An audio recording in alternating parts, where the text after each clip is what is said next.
नमस्कार, आप देख रहे हैं न्यूज़ वन इंडिया। मैं हूं आपके साथ राजेश कुमार। खबरें देवभूमि की। सीएम पुष्कर सिंह धामी के दिल्ली दौरे का आज दूसरा दिन है और उद्योगपतियों से मुलाकात करेंगे सीएम धामी। इसके अलावा कई केंद्रीय मंत्रियों से भी वो मुलाकात कर सकते हैं। उत्तराखंड ग्लोबल इन्वेस्टर समिट को लेकर चर्चा होगी और केंद्रीय ऊर्जा मंत्री से भी मिलेंगे सीएम धामी। तो सीएम पुष्कर सिंह धामी ने दिल्ली में मीडिया से बात की और कहा कि उत्तराखंड में निवेश को लेकर नीतियों में बदलाव किया गया है। कई औद्योगिक घराने उत्तराखंड में निवेश में रुचि दिखा रहे हैं। बागेश्वर उपचुनाव को लेकर भी उन्होंने बयान दिया और कहा कि बीजेपी जीत दर्ज करेगी।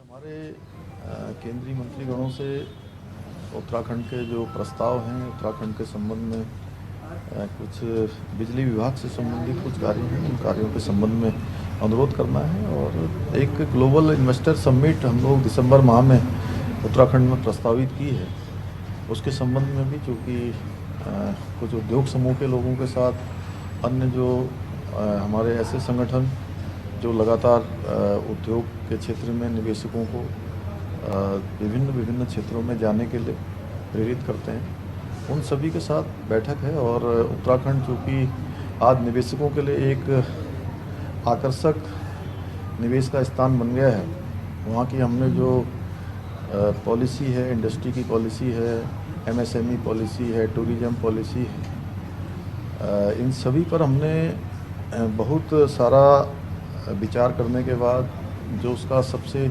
अच्छा रास्ता हो सकता है, सरल रास्ता हो सकता है, हाइड्रो की पॉलिसी है, सौर ऊर्जा की नीति है, उन सभी को हमने संशोधित भी किया है। और जो उद्योग समूह के लोग हैं उनके साथ बात करने के बाद उनके जो सुझाव थे, उन सुझावों को भी अमल में लाए हैं। देहरादून में हमने इसकी बैठक की है, सभी के सुझाव लिए हैं, यहाँ भी करेंगे, उसके बाद देश के अन्य स्थानों पर भी करेंगे। सर करीब अभी तक चूँकि पहले से भी जो है लगभग 22,000 करोड़ के हमारे पास प्रस्ताव भी आ चुके हैं जिनकी ग्राउंडिंग होनी है, लेकिन इस बार हमने बड़ा लक्ष्य रखा है और 2.5 लाख करोड़ के एमओयू और लेकिन उससे पहले इस बार ये ज़रूर किया है कि जो ग्राउंडिंग है वो ग्राउंडिंग हमारी जब हमारा मुख्य कार्यक्रम होगा इन्वेस्टर ग्लोबल समिट में, जब हम सभी को बुलाएंगे, सब लोगों के साथ बात करेंगे, सबको आमंत्रित करेंगे, तो उससे पहले ग्राउंडिंग निश्चित कर लेंगे और उसका एक बड़ा लक्ष्य हमने रखा है। और जिस प्रकार के अभी तक हमको लोगों के द्वारा प्रस्ताव आए हैं, उससे लगता है कि बड़ी संख्या में और बड़े उद्योग समूह उत्तराखंड आना चाहते हैं। सर दिल्ली देखिए, बागेश्वर का चुनाव चूँकि वहाँ से एक ऐसा चुनाव है जो असमय ही आ गया और चंदन रामदास जी जो वहाँ से 4 बार से लगातार वहाँ की जनता के आशीर्वाद से वहाँ काम करते रहे हैं, वहाँ की सेवा करते रहे हैं और उस क्षेत्र के दास बनकर उन्होंने हमेशा सेवा की है। उनका एक अपना व्यक्तित्व था, उन्होंने बहुत सारे कामों को वहाँ धरातल पर उतारा और बहुत सारे काम भविष्य के लिए प्रस्तावित किए थे। उन सभी को हम लोगों ने जो भी काम उनके समय के प्रस्तावित थे, उन सभी कामों पर स्वीकृतियाँ भी प्रदान की हैं, कामों को आगे भी बढ़ाया है। तो सरकार बागेश्वर क्षेत्र को प्राथमिकता में लेकर उनकी धर्मपत्नी चुनावों के मैदान में पार्वती दास जो एक बहुत ही सज्जन महिला हैं और उन्होंने भी संकल्प लिया है कि अपने उनके पति स्वर्गीय चंदन रामदास जी ने जो काम शुरू किए थे उन कामों को आगे बढ़ाएंगे और वहाँ की जनता का भी सीधे सीधे मैं कहूँ कि एक उनसे जिस प्रकार का लगाव था, जिस प्रकार की आत्मीयता थी, जो उनके काम थे, उनको बढ़ाने के लिए मैं नामांकन में वहाँ गया था और हजारों हजार लोगों ने नामांकन में भाग लिया। अनेकों लोग दूसरी पार्टियों से भारतीय जनता पार्टी में शामिल हो रहे हैं, इसलिए मुकाबले जैसी कोई चीज़ नहीं है, क्योंकि लोग विकास के लिए, बागेश्वर के विकास के लिए, उत्तराखंड के विकास के लिए भारतीय जनता पार्टी को वोट देंगे।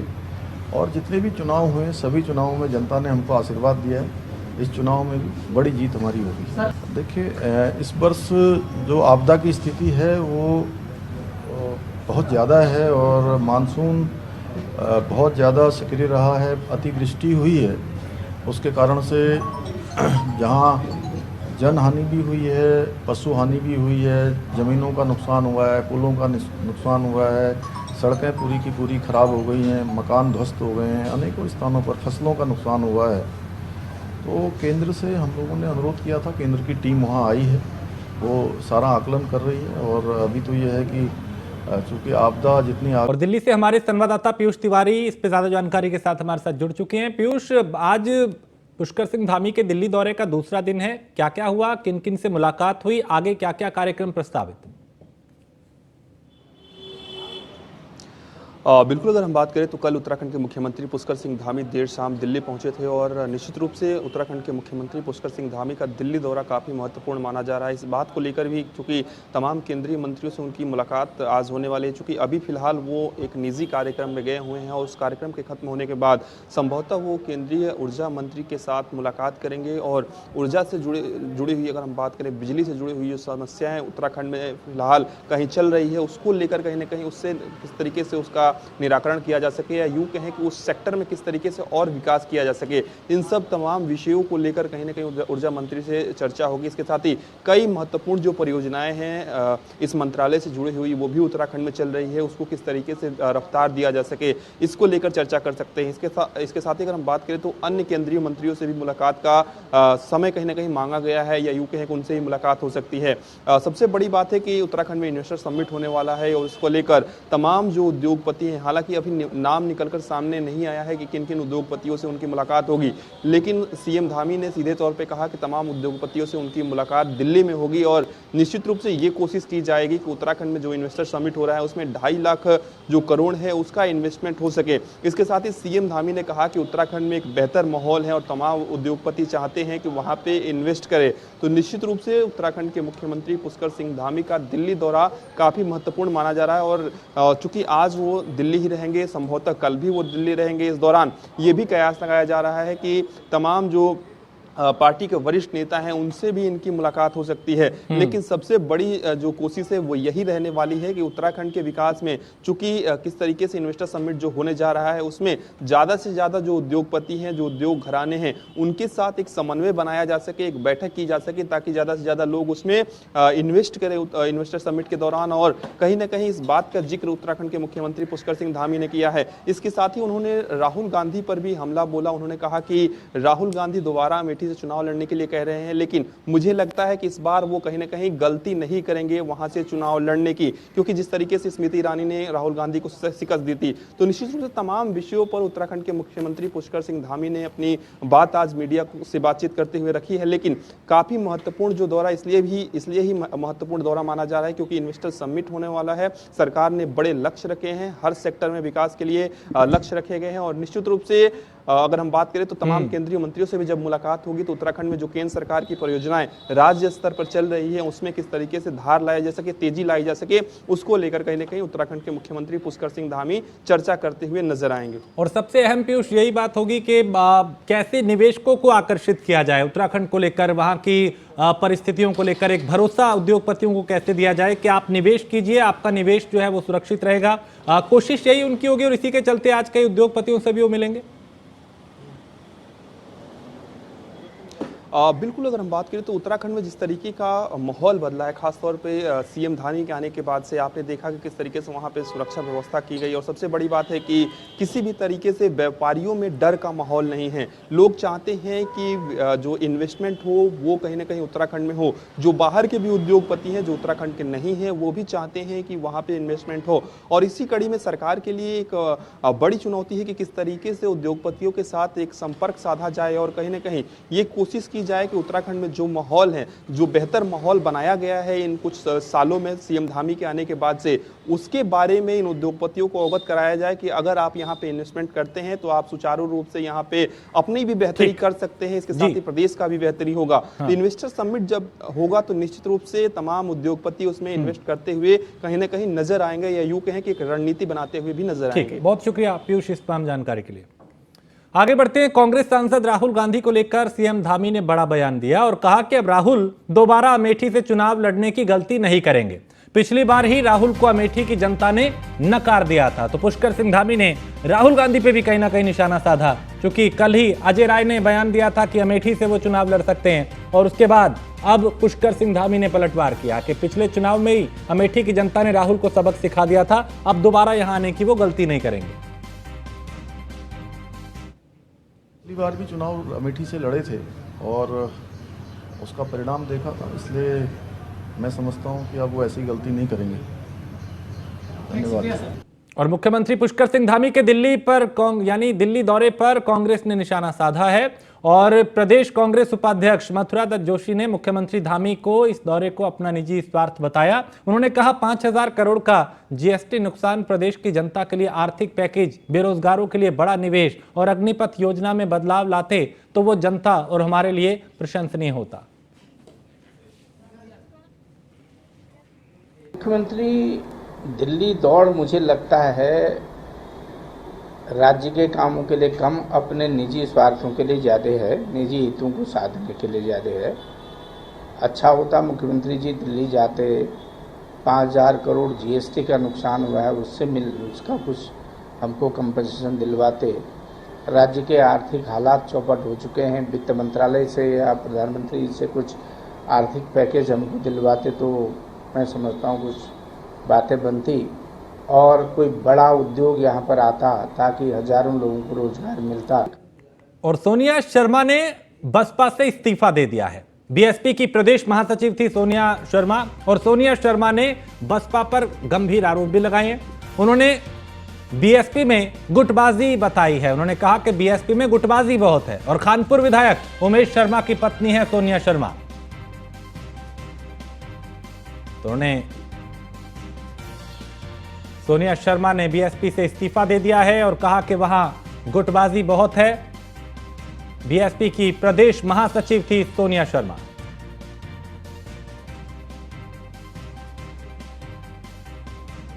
और मसूरी में उत्तराखंड जल संस्थान कर्मचारी संघ द्वारा मसूरी के नवनिर्मित टाउन हॉल में उत्तराखंड जल संस्थान के कार्यालय के लिए जगह नहीं उपलब्ध कराए जाने को लेकर नगर पालिका परिषद, मसूरी देहरादून विकास प्राधिकरण और सरकार के खिलाफ टाउन हॉल के मुख्य गेट पर सांकेतिक धरना दिया गया।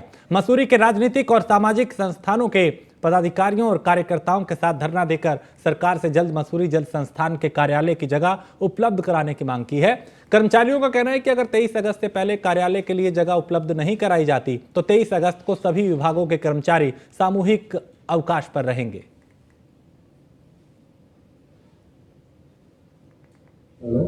जनहित में ये बात ली गई कि भाई ये जो है यहाँ पर शादी समारोह या अन्य कोई कार्यक्रमों के लिए इसमें व्यवस्था होगी तो हमारे कार्यालय को भी यहाँ पे स्थान दिया जाएगा। लेकिन अफसोस की बात है और बड़े दुख की बात है कि जो है हमारा कार्यालय निजी भूमि में किराए के भवन में रहा और हमें पूरी उम्मीद थी कि जो है यहाँ पर हमें कार्यालय के लिए जगह मिलेगी, लेकिन अभी तक हमारे विभाग के द्वारा भी बहुत कार्रवाई की जा रही है। सवाल कार्यालय यहाँ पर आज धरने का दिया गया, कोई सरकार के अगेंस्ट नहीं है, ये एक इन सबसे जनता का धरना है और कर्मचारी भी साथ में है, जिससे ये मालूम चला कि साहब इनको 4 तारीख को खाली करना है, ये कहाँ जाएंगे और इन्हें भिलाड़ू शिफ्ट किया जाएगा। यहाँ से 8 किलोमीटर नीचे है, जनता कैसे 8 किलोमीटर नीचे अपने बिल जमा करने जाएगी। जब दोबारा ये बनेगा तो इसमें जल संस्थान का दफ्तर, बिजली दफ्तर, अनेक दफ्तर होंगे और आज 2 वर्ष पूर्ण होने के बाद भी एमडीए द्वारा इस टाउन हॉल पे, खूबसूरत टाउन हॉल पे ताला जड़ा हुआ है। 5 के बाद है जो हम निजी संपत्ति में है जो गए, वहाँ है जो हमने जो किराए पे जो अपना ऑफिस संचालित किया है। दुर्भाग्यवश है जो वहाँ भी है जो हमारे साथ है जो कोर्ट केस हुआ, कोर्ट केस में है जो हाई कोर्ट से जो हम लोग हार चुके हैं। हारने के बाद है जो कोर्ट ने जो हमें जो सितंबर 4 का है जो टाइम दे रखा है, जिसमें जो हमें जो खाली करना है। अगर हम खाली नहीं करते हैं तो कोर्ट की अवहेलना होगी। और उत्तराखंड हाईकोर्ट ने नैनीताल जिले के भवाली, हल्द्वानी, नैनीताल और कालाडूंगी में लगाए जा रहे फूड वैनों के मामले में स्वैत संज्ञान लिए जाने वाली जनहित याचिका पर सुनवाई करते हुए जिला प्रशासन से बिना किसी लाइसेंस के फूड वैन लगाने वालों के खिलाफ कार्रवाई करने को कहा है। साथ ही फूड वैन के आसपास किए गए अवैध अतिक्रमण को तत्काल प्रभाव से हटाने को कहा। फूड वैन के मामले में जो माननीय न्यायालय ने स्वतः संज्ञान लिया था उसमें आज की तिथि निर्धारित थी, तो जिसमें आज माननीय न्यायालय ने जो कैंट के पास फूड वैन लगी है, जिसने फूड वैन के नाम पे पीछे अनऑथराइज कंस्ट्रक्शन कर रखा है, उस पर संज्ञान लिया और यह प्रशासन से यह कहा है कि उसका आप निरीक्षण करिए और उसने जो गलत कर रखा है उसको हटाइए तुरंत। और उसके अलावा नैनीताल नगर के आसपास जो भी फूड वैन संचालित हो रही है बिना लाइसेंस के, उनके खिलाफ कार्रवाई करने के निर्देश। 18 अगस्त को विधायक मुन्ना सिंह चौहान ने अधिकारियों और आपदा पीड़ित परिवारों के साथ बैठक भी की। बैठना, भोजन, शेल्टर वो फौरी राहत तत्काल उसी रात को शुरू कराई गई, कम्युनिटी किचन भी शुरू करा दिया गया। अब धीरे धीरे प्रभावित लोग प्रयास कर रहे हैं कि उनको और सुविधाजनक तरीके से सेटल किया जाए, लेकिन ये रिलीफ का प्रारंभिक चरण है। उसमें कुछ जिसे कहना चाहिए एक्स ग्रेशिया है, अहेतुक राशि है, वो वितरित कर दी गई। अभी कम्युनिटी किचन भी चल रहा है, कुछ हम लोग राशन के पैकेट्स भी उपलब्ध करा। और देहरादून समेत प्रदेश में डेंगू का कहर बढ़ने लगा है। पिछले दिनों की तुलना में अब रोज ज्यादा मरीज सामने आ रहे हैं। स्वास्थ्य मंत्री धन सिंह रावत ने जानकारी देते हुए बताया कि संबंधित विभागों की समीक्षा की जा रही है और जिले कस्बों में बड़े पैमाने पर छिड़काव किया जा रहा है, व्यापक स्तर पर सैंपलिंग हो रही है और अस्पतालों में डेंगू का इलाज के लिए पर्याप्त व्यवस्थाएं की गई हैं। 7 जिलों में डेंगू का अब तक कोई केस नहीं है। देहरादून में भी 198 डेंगू के मरीजों में से 160 ठीक होकर घर जा चुके हैं। सभी जितने रेकी विभाग हैं उनकी हम समीक्षा भी कर रहे हैं। हमारे और मुझे बोलते हुए बड़ा अच्छा लग रहा है कि अभी तक हमारे 160 जो है डेंगू के मरीज ठीक होकर घर चले गए हैं और अब धीरे धीरे हमारे सभी जिलों में भी कस्बों में भी बहुत व्यापक स्तर पे छिड़काव भी हो रहा है, व्यापक स्तर पे जो है सैंपलिंग भी हो रही है। हमने हॉस्पिटलों में सारी व्यवस्थाएं कर रखी हैं और अभी 7 जिलों में डेंगू के मरीज जो है अभी एक भी नहीं। मॉनसून सीजन में आपदा से निपटने के लिए उत्तराखंड आपदा प्रबंधन विभाग लगातार मुस्तैदी दिखा रहा है और विभाग के सभी अधिकारी हर हालात का समय समय पे मॉनिटरिंग भी कर रहे हैं। एसडीआरएफ, एनडीआरएफ, पीडब्ल्यूडी, जिला प्रशासन, मौसम विभाग और अन्य विभाग सभी आपस में समन्वय बनाकर काम कर रहे हैं। प्रदेश के आपदा प्रबंधन सचिव रंजीत सिन्हा ने बताया कि उत्तराखंड में इस सीजन में अब तक 64 लोगों की मौत हुई और 19 लोग अब भी लापता हैं। उत्तराखंड आपदा प्रबंधन विभाग प्रदेश में इस मॉनसून सीजन में हुए नुकसान का रियल टाइम असेसमेंट करने में जुटा है।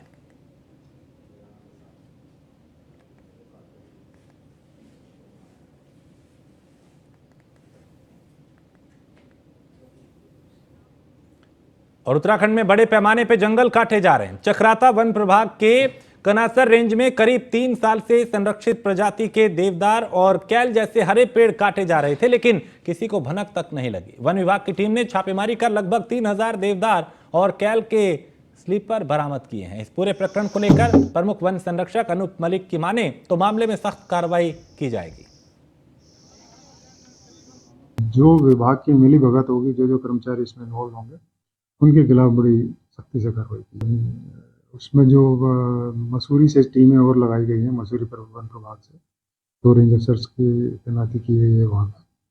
और इसमें और अगर कुछ मतलब कहीं और इलीगल एक्टिविटीज़ कोई सामने आती है तो वे उस पर भी कार्रवाई की जाएगी। देखिए, आपने देखा इसमें कुछ लोगों को शपथ किया गया, कुछ को निलंबित किया गया, FIR भी हम करने जा रहे हैं और साथ ही साथ अगर इसमें कोई बड़ा अधिकारी इन्वॉल्व होगा तो निश्चित रूप से सरकार उसके खिलाफ बड़ी से बड़ी कार्रवाई करने में हिचक नहीं है। कार्रवाई। और मौसम विभाग ने एक बार फिर से उत्तराखंड में भारी बारिश का अलर्ट जारी किया है। मौसम विभाग के निदेशक विक्रम सिंह ने मौसम का पूर्वानुमान जारी करते हुए रविवार से प्रदेश भर में भारी बारिश का अनुमान जताया है। मौसम विभाग के निदेशक का कहना है कि रविवार को प्रदेश के 3 जिले जिसमें देहरादून, नैनीताल, बागेश्वर में भारी बारिश की संभावना है। इसके बाद 21, 22, 23, 24 और 25 अगस्त को प्रदेश भर के ज्यादातर जिलों में बारिश का अलर्ट दिया गया है।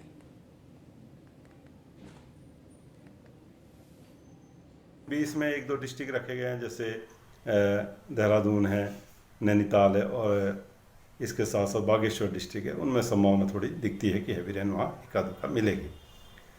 लेकिन ये है कि कल थोड़ी जो थंडरस्टॉर्म एक्टिविटी है वो सब रखी गई है। उसमें चाहे इंटेंस आवर है या वेरी इंटेंस आवर है, वो एका दुक्का जगहों में डिस्ट्रिक्ट्स में अलग अलग डिस्ट्रिक्ट्स में देखने को मिलेंगे।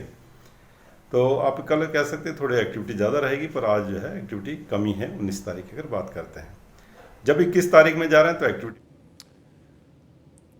और टूरिस्ट डेस्टिनेशन बौर जलाशय गुलरभोज में पर्यटकों के लिए पैरा सैंपलिंग बोट संचालन की सुविधा शुरू हो गई है। क्षेत्रीय विधायक अरविंद पांडे ने इसका शुभारंभ किया। टिहरी के बाद बौर जलाशय गुलरभोज उत्तराखंड का दूसरा डेस्टिनेशन बन गया है जहां पैरा सेलिंग का संचालन हो रहा है।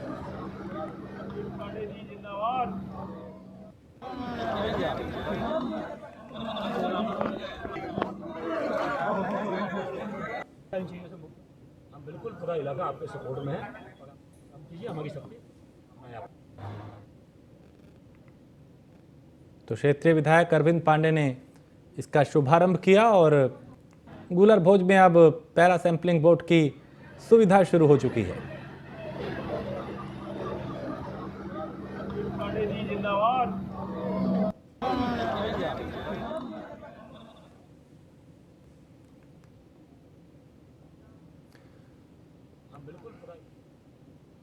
और देहरादून के विकासनगर आसन बैराज में तैनात कर्मचारियों में तब अफरा तफरी मच गई जब बैराज के गेट में एक अजगर फंसा हुआ दिखाई दिया। इसकी सूचना तत्काल वन विभाग को दी गई। सूचना पर वन विभाग के स्नेक सेवर आदिल मिर्जा पूरी टीम के साथ मौके पर पहुंचे और अजगर बैराज के हैंडल के चैनल गेट की छत पर लटका हुआ था, जिसके बाद इसका रेस्क्यू किया गया।